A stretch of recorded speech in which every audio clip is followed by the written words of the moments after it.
सर्वांचं स्वागत करतो आपल्या किरण गुरुजी नावाच्या प्लॅटफॉर्मवरती। डिपार्टमेंटल PSI मेन्स 2023-24 जी एक्झाम आहे, जी आगामी काळात तुमची होणार आहे, त्याची प्री तुमची ऑलरेडी झालेली आहे। या एक्झामच्या टेस्ट सिरीजच्या संदर्भात हे एक छोटंसं लेक्चर, या लेक्चरच्या माध्यमातून डिपार्टमेंटल PSI ची जे काही भावी मेन्स देणारे जे माझे उमेदवार आहेत किंवा जे विद्यार्थी आहेत, त्यांना 2-3 महत्त्वाच्या गोष्टी मी सांगू इच्छितो। त्या गोष्टी जर थोड्याशा तुम्ही फॉलो केल्या तर कदाचित आगामी काळामध्ये तुम्हाला खूप चांगल्या पद्धतीने या परीक्षेमध्ये जास्तीत जास्त मार्क कव्हर करता येतील, जास्तीत जास्त मार्क पाडता येतील। तुम्हाला माहिती आहे की टेस्ट सिरीज हा एक सगळ्यात महत्त्वाचा घटक असतो। टेस्ट सिरीज म्हटलं की या टेस्ट सिरीजच्या माध्यमातून तुम्हाला परीक्षेचं स्वरूप समजतं। परीक्षेचं स्वरूप तर समजतं, परंतु त्यासोबत तुमचा अभ्यास झालाय किती,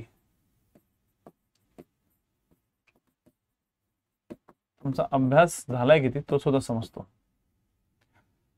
त्या अभ्यासाची एक खोली समजते। तुम्ही केलेला अभ्यास हा वरवरचा अभ्यास आहे की तुम्ही केलेला अभ्यास हा खालखालचा अभ्यास आहे, हा सगळा पार्ट, हा सगळा भाग या ठिकाणी समजतो।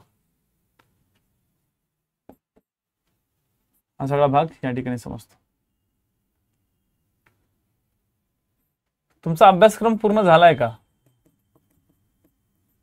त्यानंतर तुम्हाला प्रश्न समजतायत का? प्रश्नांचे स्वरूप समजतंय का? प्रश्नांची खोली समजते का? हे सगळे घटक तुम्हाला या ठिकाणी चेक करायचे असतात। त्यामुळे टेस्ट सिरीज हा जो एक भाग असतो ना, तो प्रत्येक स्पर्धा परीक्षेच्या विद्यार्थ्याची जो तयारी करतो त्याच्या आयुष्यामधला सगळ्यात महत्त्वाचा भाग राहतो। आणि याच टेस्ट सिरीजसाठी बरेचसे विद्यार्थी वाट पाहत होते। महाराष्ट्रातील अनेक विद्यार्थ्यांनी टेस्ट सिरीज संदर्भात मागणी केलेली आहे आणि यासाठी आम्ही दोन्ही फॉर्मॅटमध्ये, म्हणजे ऑनलाईन म्हणजे थोडक्यात काय तर तुम्हाला ॲपच्या माध्यमातून, आपला जो KG ॲप आहे, किरण गुरुजी ॲप आहे, त्या ॲपच्या माध्यमातून तुम्हाला टेस्ट प्रोव्हाइड केल्या जातील। या ॲपमध्येच तुम्हाला एक्सप्लेनेशन पण दिलं जाईल, तर ऑफलाईन मध्ये सुद्धा मोड आम्ही ठेवतोय। मी सध्या नागपूरमध्ये आहे। नागपूरमध्ये असल्यामुळे नागपूरचे जे काही विद्यार्थी आहेत, नागपूरच्या परिसराच्या आजूबाजूचे जे काही जिल्हे आहेत, या जिल्ह्यातील जे काही विद्यार्थी आहेत, त्या विद्यार्थ्यांना जर या ठिकाणी ऑफलाईनचा फील घ्यायचा असेल, म्हणजे बसून टेस्ट सोडवायची असेल, टायमिंग मध्ये टेस्ट कव्हर करायची असेल, त्या वातावरणाचा एक फील आणायचा असेल, तर त्या लोकांनी नागपूरचा माझ्या क्लासशी संपर्क साधावा।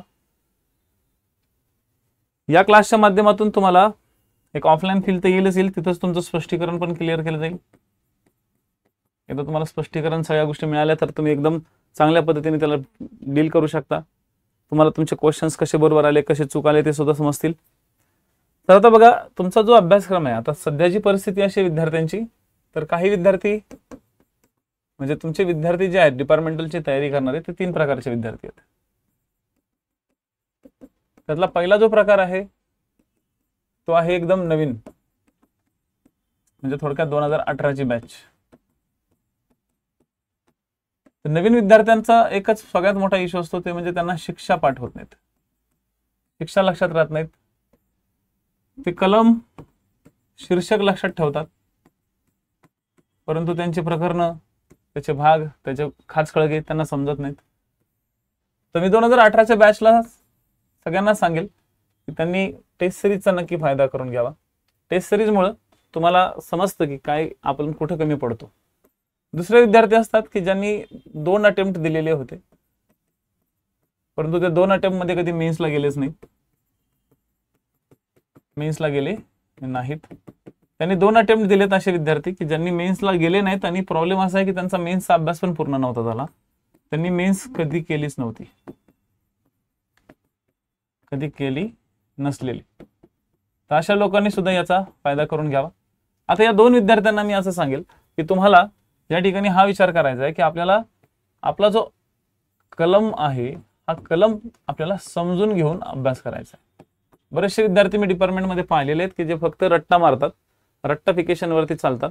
तर रट्टाफिकेशन वरती जाऊ नका, रट्टाफिकेशनच्या लेवलवरती चालू नका। तिथं तुम्हाला काय करायचं, कलम समजून घ्यायचं. तुम्हाला अभ्यासक्रमात ऑलरेडी कलम दिलेली आहेत. तुमची मेन्स एवढी सोपी राहते की त्यामध्ये ऑलरेडी कलम दिलेले आहे तुम्हाला, की IPC मध्ये आम्ही तुम्हाला काय विचारणार आहे, CRPC मध्ये तुम्हाला काय विचारणार आहे, आणि ऑलरेडी जुन्या PYQचा तुम्हाला एक सपोर्ट मिळून जातो. जुने जे PYQ आहेत त्या जुन्या PYQच्या सपोर्टमुळे तुम्हाला एक कलम समजून घेण्याचा एक चांगला काय होतो, एक चांगला ऍक्टिव्हिटी तुम्हाला त्या ठिकाणी भेटून जातात. तर कलम समजून घ्या, सोबत PYQचा वर्कआउट करा. PYQ सोबत जर कलम तुम्ही हँडल केले तर तुम्हाला एक पॉइंट तुम्हाला असं लक्षात येतो की आता नेक्स्ट टाइम आयोग काय विचारू शकतो, नेक्स्ट काय विचारलं जाणार, कसं विचारलं जाणार, हा कव्हर करण्यासाठी PYQ आपल्याला कव्हर करायचा आहे. तर आता नेक्स्ट क्वेश्चन कसा येणार हे समजून घेण्यासाठी पहिले तर समजून घेण्याच्या गोष्टींकडे या. जर तुम्हाला अभ्यासक्रमाच्या हिशोबानं किंवा शिकायचं असेल तर आपल्या प्लॅटफॉर्मवरती द्रोणाचार्य नावाची बॅच आहे, तिथं तुम्हाला फायदा होऊन जाईल. पण जर तुम्हाला प्रॅक्टिस करायची, पर्टिक्युलरली ह्या नवीन मुलांना किंवा 2 अटेम्प्ट झालेले 3 अटेम्प्ट झालेले विद्यार्थी पण कधी मेन्सला गेले नव्हते, अशा विद्यार्थ्यांना जर सिरियसली तयारी करायची किंवा सिरियसली सराव करायचा आहे तर ह्या टेस्ट सिरीजची यशोमार्ग नावाची जी बॅच आहे, ही यशोमार्ग नावाची बॅच तुमच्यासाठी वाट पाहते. तिसरी जी विद्यार्थी असतात त्यांनी मेन्स दिलेले असतात, पण मेन्समध्ये त्यांचा कट ऑफ पर्यंत गेलेला नसतो, त्यांचा स्कोर कमी आलेला असतो. तुम्हाला एक सिक्रेट सांगतो, स्कोर कमी येण्याचं कारण हेच असतं की तुमचा अभ्यासक्रम पूर्ण तर झालाय पण व्यवस्थित डीप नाही वाचून झाला. अभ्यासक्रम खोलात वाचून झालेला नसतो. अभ्यासक्रम जो असतो ना तो खोलात वाचून झालेला नसतो. जेव्हा अभ्यासक्रम खोलात वाचून झालेला नसतो तेव्हा जेव्हा अभ्यासक्रम खोलात वाचून झालेला नसतो तेव्हा विद्यार्थ्यांचा संकल्पना क्लिअर नसतात, आणि संकल्पना जर क्लिअर नसतील तर विद्यार्थ्यांच्या फॅक्ट्स पण चुकतात. फॅक्ट्स चांगल्या पण संकल्पना चांगल्या नाही आहेत ते पण नाही चालत, आणि संकल्पना चांगल्या आहेत फॅक्ट चांगल्या नाही आहेत ते पण नाही चालत. दोघांना जुळून घ्यावं लागतं. म्हणून अभ्यासक्रम खोलात वाचून झालेला नसतो अशा विद्यार्थ्यांचे स्कोर हाय नसतात. असतात स्कोर पण हाय नसतात. आणि जर स्कोर हाय करायचे असतील तर मेन्सलाच ती संधी आहे. मेन्सच्याच काळामध्ये तुम्ही सगळ्यात जास्त स्कोर हाय करू शकता. जर का मेन्सच्या काळातला तुम्ही स्कोर हाय करू शकले नाहीत तर मग प्रॉब्लेम क्रिएट होतो. आणि म्हणून यशोमार्ग नावाची जी बॅच आम्ही सुरू करतो, या यशोमार्ग बॅच मध्ये तुम्हाला सराव देणे, सरावानंतर तुमचं एक्सप्लेनेशन म्हणजे त्याला आपण स्पष्टीकरण म्हणू, स्पष्टीकरण करणे, स्पष्टीकरण तुम्हाला पॅटर्न वाईज दिलं जाईल किंवा सब्जेक्ट वाईज कव्हर केलं जाईल. म्हणजे IPCचं स्पष्टीकरण वेगळं, CRPCचं सगळं वेगळं. एकदम 150 प्रश्नांचं स्पष्टीकरण एका झटक्यात नाही घेणार, त्याला वेळही लागतो आणि ते शॉर्टबट फक्त पळण्यात अर्थ नाही. मग जरा थोडं डिटेलमध्ये स्पष्टीकरण किंवा त्याचं एक्सप्लेनेशन व्हावं हा उद्देश आमचा आहे. त्याचबरोबर तुम्हाला थोडासा वेळ पण मिळावा, तुम्हाला सिंहावलोकनासाठी सिंहावलोकन करण्यासाठी वेळ पण मिळावा. जर तुम्ही सिंहावलोकन करण्यासाठी जर वेळ दिला किंवा सिंहावलोकन करण्यासाठी म्हणजे काय तर आपल्या काय चुका झालेल्या आहेत, कसा झाला, का क्वेश्चन, का कलम चुकला. आता फॉर एक्झाम्पल तुमचा जर कलम 167 चुकला, लोकसेवकाकडून किंवा त्यांच्याकडून घडणाऱ्या अप्रधान विषयांचा जो IPC मधला 9वा भाग आहे, या 9व्या भागामधला एखादा कलम तुमचा चुकला, 167 चुकला, 170 चुकला, 171 चुकला, 170 आणि 171 हे जर समजा दोन तुमचे चुकले, याच्यावरती मी जर समजा प्रश्न एखादा विचारला आणि तो प्रश्न जर तुमचा चुकला तर तुम्हाला वेळ पण मिळाला पाहिजे, तुम्ही तो वेळ त्याला दिला पाहिजे की हा का चुकला. मी फक्त आणि फक्त 5% विद्यार्थ्यांना हे करताना पाहिलेलं आहे डिपार्टमेंटमध्ये. माझ्या क्लासमध्ये माझ्या क्लासमधल्या विद्यार्थ्यांना मी फक्त एवढंच फक्त 5% विद्यार्थ्यांना मी पाहिलेलं आहे. त्यांना असं वाटतं की हे करणं म्हणजे वेळ घालवणं, हे करणं म्हणजे वेळ घालवणं नव्हे, हे करणं म्हणजे वेळ घालवल्याचं नसतं, तर हे उलट सिंहावलोकन करता तुम्ही. या गोष्टीला सुद्धा तुम्हाला काय करावं लागतो, वेळ द्यावा लागतो. म्हणजे फक्त सराव करायचा, फक्त वाचायचं. बघा हे स्टेज आहेत. पहिलं म्हणजे वाचणे, दुसरा म्हणजे सराव करणे, तिसरा म्हणजे त्याचं स्पष्टीकरण करणे आणि चौथं म्हणजे त्याचं सिंहावलोकन करणे की माझं का कलम चुकलं. जेव्हा तुम्ही एखादा कलम चुकलेला आहे ते जर तुम्ही डेव्हलप केलं तर होईल काय, नेक्स्ट ज्यावेळेस तुम्ही एक्झाम द्याल त्या एक्झामच्या वेळेस तुम्हाला त्या कलमाचा जर समजा मी मतितार्थ त्या ठिकाणी विचारला जर त्या ठिकाणी मी तुम्हाला कलम विचारलं तर तो कलम तुम्ही त्या ठिकाणी एकदम व्यवस्थित हँडल करू शकता. आणि कलम जर तुम्हाला ते हँडल करता आलं एकदम चांगल्या पद्धतीनं तर डेफिनेटली मी तुम्हाला सांगतो की तुम्हाला त्याचा फायदा होईल. नेक्स्ट एक्झामला तुमचा स्कोर वाढेल, नेक्स्ट एक्झामला तुमचा स्कोर वाढेल, नेक्स्ट एक्झामला तुमचा स्कोर वाढेल, नेक्स्ट एक्झामला तुमचा स्कोर वाढेल, नेक्स्ट एक्झामला काय होईल, तुमचा स्कोर वाढेल. आणि जेव्हा तुमचा स्कोर वाढतो, ओके, नेक्स्ट एक्झामला जेव्हा तुमचा स्कोर वाढतो तेव्हा समजून चला, ओके, तेव्हा समजून चला की तुम्हाला कुठेतरी कॉन्फिडन्स यायला लागतो की हा बाबा मी सरांचं ऐकून थोडंसं जे चुकलेले क्वेश्चन्स होते मी त्याच्यावरती थोडं काम केलं. तुम्ही जेव्हा तुमच्या चुकलेल्या क्वेश्चन्सवरती काम कराल त्यावेळेस स्कोर वाढतो. बरेचसे विद्यार्थी म्हणतात की सर 260 265 पर्यंत जायचं आपल्याला, 150 पैकी 140 135 35 30 120 क्वेश्चन्स तरी आपल्याला निघले पाहिजे. मित्रांनो त्यासाठी ना तुम्हाला तेच करावं लागेल जे तुम्हाला आता मी सांगितलं की झालेले चुकलेले क्वेश्चन्स तुम्हाला परत परत त्या चुकलेल्या क्वेश्चनची कलम तुम्हाला खूप चांगल्या पद्धतीने काय करावं लागतील, डिटेलमध्ये वाचून घ्यावं लागतील. का क्वेश्चन तसा फिरला. इव्हन टेस्ट सिरीजचा फायदा हा असतो की विद्यार्थ्यांना अँगल कळतो की कोणत्या अँगलनी क्वेश्चन विचारला जातोय.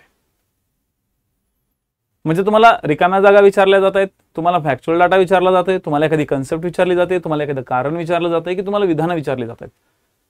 हा जो भाग आहे ना हा भाग या ठिकाणी काय केला जातो, कव्हर केला जातो. आणि एकदा की तुम्ही हा भाग कव्हर करायला लागल्या तर तुम्हाला त्याचा फायदा होईल. आणि म्हणूनच माझा एवढाच उद्देश आहे की जे जे विद्यार्थी टेस्ट सिरीज जॉईन करणार आहेत अशा सगळ्या विद्यार्थ्यांना माझं एकच म्हणणं आहे की तुम्हाला आगामी काळात जी तुमची एक्झाम होईल त्या आगामी काळातल्या ज्या एक्झाम्समध्ये मेन्सच्या ओरिएंटेशननं तुम्हाला A to Z सगळा सिलेबस एक्झॅक्टली आयोगाच्या पॅटर्नला धरून, म्हणजे आयोग कधी कधी काय करतं बघा, आयोग एकदम जसं त्यांनी अभ्यासक्रमात दिलेला आहे आयोग कधी कधी तसं करत नाही. आयोग मायनर ऍक्टला कधी कधी गाळतं. एखादा मायनर ऍक्ट जास्त विचारला जातो, जिथं 2 प्रश्न विचारायचे आहेत तिथं 4 विचारतं किंवा 3 विचारतं, जिथं 2 विचारायचे आहेत तिथं कधी कधी 1च विचारतं, जिथं 3 विचारायचे आहेत तिथं 4 विचारतं. तर हा जो पॅटर्न आहे हा पॅटर्न मी पुढे मागे काही कलमांच्या बाबतीत किंवा काही गोष्टींच्या बाबतीत मी करेल. कारण की काही काही मायनर ऍक्ट खूप लहान आहेत, काही काही मायनर ऍक्ट जे आहेत ना ते खूप लहान आहेत, काही काही मायनर ऍक्ट खूप मोठे आहेत. लहान आणि मोठे अशा मायनर ऍक्टला आपण काय करणार आहोत, बॅलन्स करणार आहोत. फॉरेन्सिक सायन्स मध्ये पण तेच आहे. माझा जो संदर्भ राहणार आहे हा संदर्भ प.रा. चहांदे, ठीक आहे. त्याचबरोबर MPAच्या काही महत्वाच्या नोट्स, ठीक आहे. फॉरेन्सिक सायन्स साठी MPAच्या नोट्स, ओके, फॉरेन्सिक सायन्स साठी MPAच्या नोट्स, त्याचबरोबर कोलते सरांचं पुस्तक, हे माझे रेफरन्स असतील. प.रा. चहांदे सरांची सगळे जे बेरर ऍक्ट्स वगैरे जे आहेत त्या लेवलचे जे तुम्हाला गरजेचे कलम आहेत त्यांच्या टिपा स्पष्टीकरण हे सगळे ज्या गोष्टी आहेत ना ह्या सगळ्याच्या सगळ्या गोष्टी मला त्या ठिकाणी काय करायच्यात, कव्हर करायच्यात. म्हणजे माझा प्रयत्न हाच असणार आहे की तुम्हाला एकदम सिस्टमॅटिक पद्धतीनं A to Z हे पॉइंट्स कव्हर करून द्यायचे. म्हणून हे माझे संदर्भ असतील, त्या संदर्भानुसार मी माझे टेस्ट काढतोय. विशेष म्हणजे मी टेस्ट माझ्या स्वतःच्या ऑन लेवलवरती काढतोय. म्हणजे एक अधिनियम घेतलाय, त्या अधिनियमाचे सगळे 10च्या 10 टेस्टचे सगळे क्वेश्चन्स माझे रेडी आहेत. आता या टेस्टचं एक्सप्लेनेशन पण रेडी. आता ते काय करायचंय मला ते या ठिकाणी समजून सांगायचं. आता ज्यावेळेस तुमची टेस्ट होईल 150 प्रश्न, बरोबर. तर आता समजा मायनर ऍक्टचे किती क्वेश्चन्स आहेत तुम्हाला 40. मग मायनर ऍक्टचे 40 क्वेश्चन मी सेपरेट एक्सप्लेन करेल. मग जे एक्सप्लेनेशन करेल त्या एक्सप्लेनेशनचे तुमचे व्हिडिओ रेकॉर्ड केले जातील. रेकॉर्ड करून तुम्हाला या ठिकाणी ऑनलाईन बॅचच्या विद्यार्थ्यांना टाकले जातील. आणि जे ऑफलाईनला येणार आहेत नागपूरमध्ये अशा विद्यार्थ्यांना या ठिकाणी लगेच लाईव्ह त्यांना एक्सप्लेनेशन दिलं जाईल. दोन्ही पद्धतीने एक्सप्लेनेशन चालतील. एक टेस्टच्या दिवशी चालेल, ते तुम्हाला एकदम सगळ्यांना लाईव्ह तिथं तशी सोय नाहीये, त्यामुळे मी तसं एक्सप्लेनेशन डायरेक्ट लाईव्ह तुम्हाला देणार नाही, त्या गोष्टी चालतील. या व्यतिरिक्त जे विद्यार्थी आहेत जे आता युट्यूबच्या माध्यमातून आम्हाला जुळतील किंवा काय, त्यांना जर ह्या सगळ्या टेस्ट त्यांना घरपोच हव्या असतील तर एकच इश्यू होणार आहे की टेस्ट मी तुमची एकदम 10च्या 10 लगेच लॉन्च करणार नाहीये. तुमच्या टेस्टला आहे ना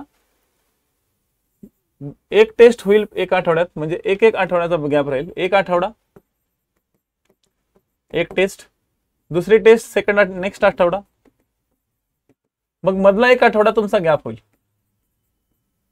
गॅप यासाठी कारण की सिंहावलोकन करणं गरजेचं आहे. या 2 टेस्ट मध्ये तुमचे प्रश्न आणि तुमचे कलम कोणते चुकले हे तुम्हाला हँडल करायचं. नंतर सपोज जर परत तुमची टेस्ट होईल, परत तुमचा एक गॅप राहील. अशा ओरिएंटेशन तुमची ही बॅच राहणार आहे. जवळपास 2-2.5 महिने आपल्याला ह्या टेस्ट सिरीज मध्ये राहायचे.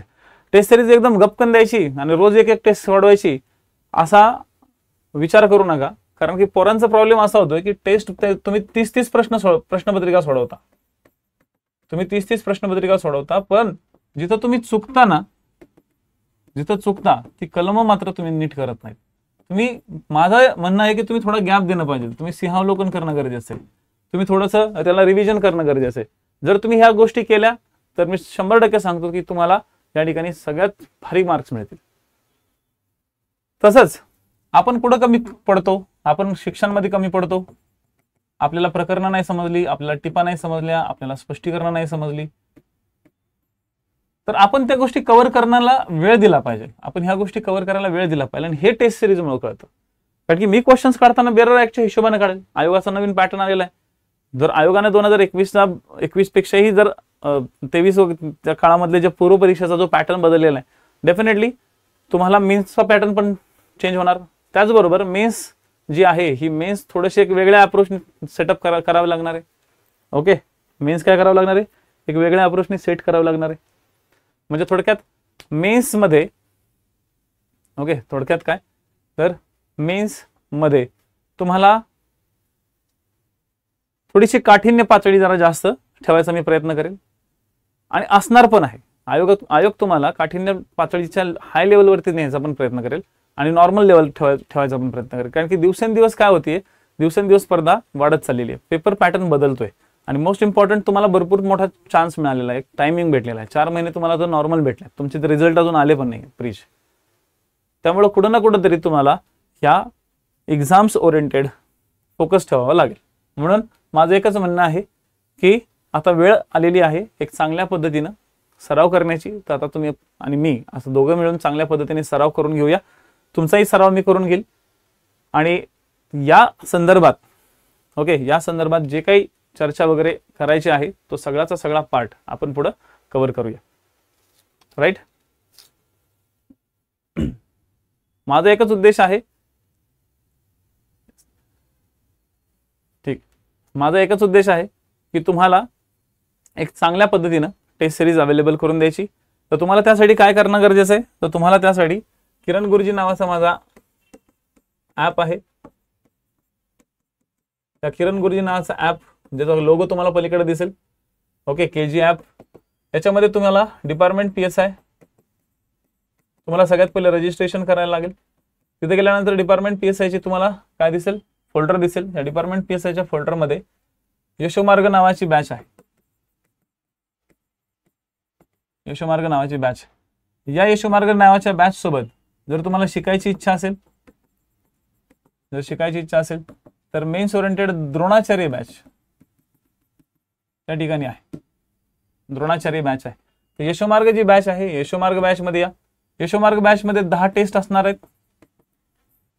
बरोबर, 10 टेस्ट एक्सप्लेनेशन पण भेटेल. टेस्ट दिल्यानंतर टेस्ट आधी दिली जाईल आणि नेक्स्ट वीक मध्ये जे काही एक्सप्लेनेशन आहेत 150 प्रश्नांचे, ते सगळे 150 प्रश्नांचे एक्सप्लेनेशन टप्प्याटप्प्याने तुम्हाला त्या ठिकाणी घेतले जाईल. म्हणजे थोडक्यात हा रोजचा एक क्लास असल्यासारखा आहे. रोज एक क्लास असल्यासारखाच असणार आहे. तो तुम्हाला तिथं अपलोड केला जाईल. तुम्ही अनालिसिस करायचं. राईट.